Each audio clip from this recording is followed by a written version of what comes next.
The Guardian. Hungary. Opinion. I don't recognize Viktor Orban as a tyrant. By Tibor Fischer. Thursday, April 20, 2017. The possible closure of the Central European University in Budapest has unleashed waves of denunciations directed at the Hungarian Prime Minister, Viktor Orban, in Western media. Orban has been accused of leading an assault on freedom in the New York Times, while one Guardian writer has summoned up the specter of Munich 1938. Let's go over a few facts many west of Vienna seem unable to understand. Hungary is a democracy. It has a wide range of political parties, a lot more than, say, the US, which is only one party away from being a one-party state. It has free and fair elections. It has a parliament that passes legislation.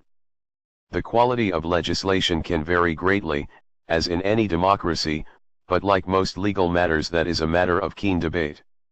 If citizens are unhappy about the legislation, they hold demonstrations, as they have been doing. Orban has aroused a lot of ire with his talk of illiberal democracy. I would like to underline the word democracy in that formula, which tends to get overlooked in the frothing of his critics. It should also be noted that in current Hungarian political usage, liberal doesn't have the connotations of civilized, enlightened, or generous.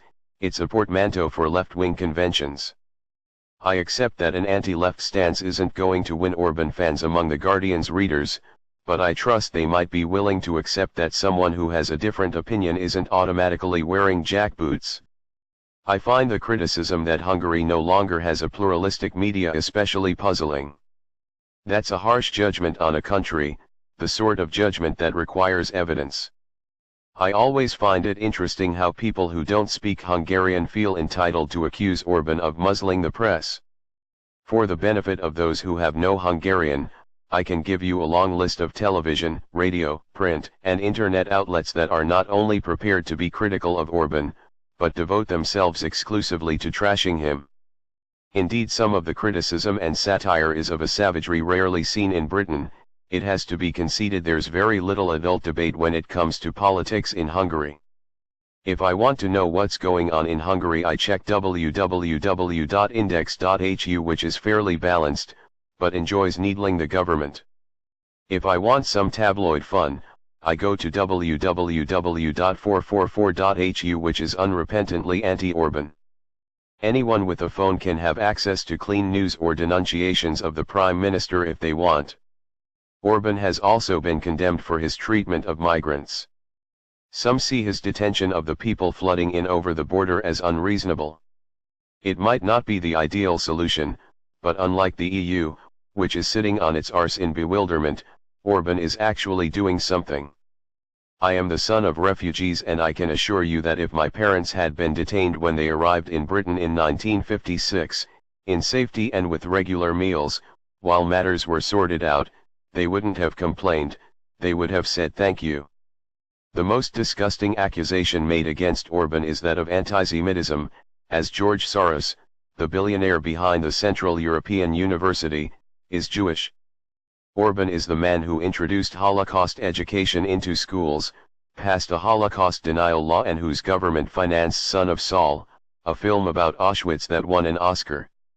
The amendment to the law on higher education that has caused the recent furor affects 28 foreign institutions in Hungary, 27 of which were found to be operating with irregularities, largely sloppy paperwork, something that will come as no surprise to anyone familiar with university admin. None has been fined or shut down.